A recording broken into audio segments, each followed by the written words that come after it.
आप देख रहे हैं BA न्यूज, खबर हमारी फैसला आपका। इस वक्त की बड़ी खबर।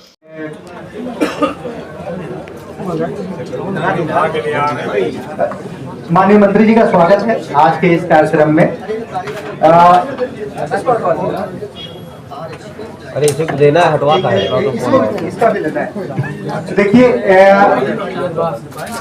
माननीय मंत्री जी द्वारा कई बार ये निर्देश दिए गए थे, जैसा कि आप अवगत हैं कि लगभग 3.25 करोड़ श्रद्धालुओं को एक स्थान से दूसरे स्थान पर पहुंचाने में परिवहन निगम ने अत्यंत महत्वपूर्ण भूमिका निभाई। माननीय मंत्री जी के प्रयासों से जो धनराशि परिवहन निगम को प्राप्त हुई वो इतिहास में अद्वितीय है, ऐसा कभी नहीं हुआ। इतनी धनराशि यानी कि एक वर्ष में 1500 करोड़ रुपए की धनराशि बजट में माननीय मंत्री जी के प्रयासों से परिवहन निगम को प्राप्त हुआ और इसका फल जो है श्रद्धालुओं की जो सेवा की गई उसमें भी देखने को मिला। कई सारे पुरस्कार भी राष्ट्रीय स्तर पे परिवहन निगम को प्राप्त हुए और भी कई सारी योजनाएं PPP मोड पे बस अड्डों को एयरपोर्ट के तौर पर डेवलप करना, बस अड्डों पे अत्यंत उच्च स्तर के अनाउंसमेंट सिस्टम की व्यवस्था करना, बस अड्डों पर रेलवे स्टेशन और एयरपोर्ट की तरह डिस्प्ले बोर्ड की स्थापना करना। कई बहुत सारे बस स्टैंड्स ऐसे हैं जिसमें माननीय मंत्री जी के प्रयासों से 100 करोड़ रुपए 150 करोड़ रुपए की धनराशि बजट में प्राप्त हुई और उसका लगातार बस अड्डों का विकास किया जा रहा है। आने वाले दिनों में उन 1-2 वर्षों में ही उन बस अड्डों को आप देखेंगे कि किस स्तर के वो बस अड्डे हो गए।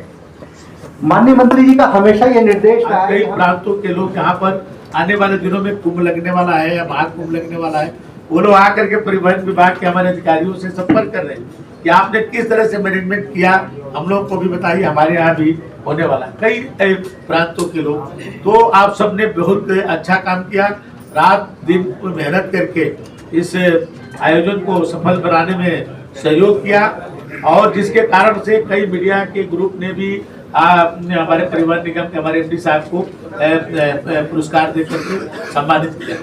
जो Guinness book of world record वाले लोग हैं वो लोग कई दिन तक जो है प्रयाग की धरती पर आए और उन्होंने कहा कि अपनी बसों को, क्योंकि अभी तक का जो रिकॉर्ड है 500 बसों का है, ये 500 बस एक साथ जो है जहाँ पर संचालित हुआ उसका वर्ल्ड रिकॉर्ड बना।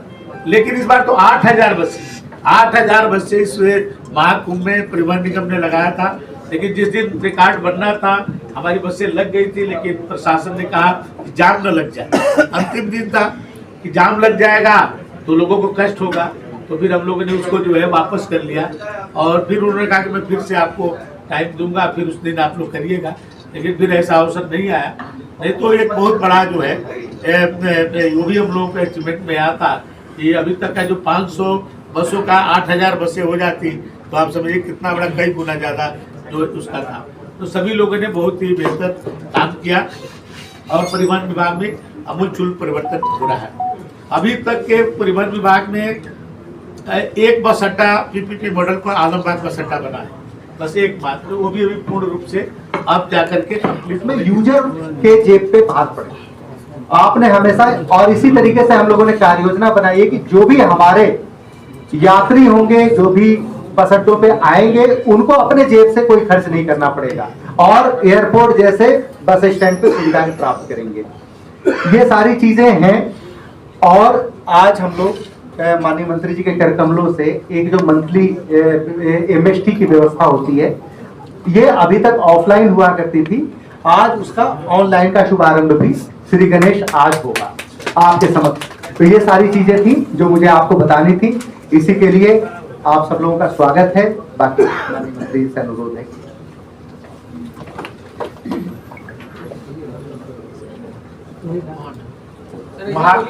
महाकुंभ 2025 के बाद आप सबसे रूबरू होने का अवसर मिल रहा है। आप जानते हैं कि कुंभ में 66 करोड़ से ज़्यादा लोगों ने स्नान किया और एक तरह से दुनिया में कोई भी धार्मिक आयोजन इससे बड़ा नहीं होता है। दुनिया का सबसे बड़ा धार्मिक आयोजन था उसमें परिवहन विभाग की भूमिका सबसे महत्वपूर्ण है, क्योंकि लोगों को ले जाने और ले आने की जिम्मेदारी परिवहन विभाग को थी। हवाई जहाज भी 700 से ज्यादा वहां पर जहाज उतरी, कई ट्रेनें आई, स्पेशल ट्रेनें चली, लेकिन फिर भी जो सबसे ज्यादा संख्या जो आती है वो सड़क मार्ग से आती है। और उसमें केवल परिवहन निगम ने अपने बसों के माध्यम से, जैसे हमारे एमपी साहब ने बताया, 3.25 करोड़ लोगों को आवागमन कराया। और बाकी जो हमारे निजी सेवा के जो हमारे बस थे, जो हमारे परिवहन विभाग के, जो हमारे आरटीओ विभाग है, उन्होंने हर जनपद में अस्थायी बस अड्डे का भी उन्होंने निर्माण कराया था और उनसे रिक्वेस्ट किया था कि आप जो है अपने पुराने दर पर ही जो प्रयाग का जो किराया होता है उतने में ही आप जो है यात्रियों को ले जाएं। और उन्होंने इसको किया भी। लोगों ने धार्मिक आयोजन समझ करके लोगों ने सेवा भाव से उसको किया। लोगों को तकलीफें भी हुई, लेकिन कोई भी व्यक्ति उसमें किराया नहीं बढ़ाया और पूरे देश से लोग आए और जो है सबको जो है स्नान कराने में। और हमारी जो शटल सेवा थी, आप जानते हैं हमारी शटल सेवाएं निःशुल्क, करीब 1.5 महीने तक हमारी शटल सेवा में 1 पैसा किराया नहीं लिया गया, क्योंकि यात्रियों को शॉर्ट यात्रा के लिए टिकट काटना उनको एक मुश्किल काम था। तो हम लोगों ने निःशुल्क किया था, बहुत सक्सेसफुल उसका जो है रिजल्ट रहा। लोगों ने बड़ी तारीफ की। और आज जो है मैं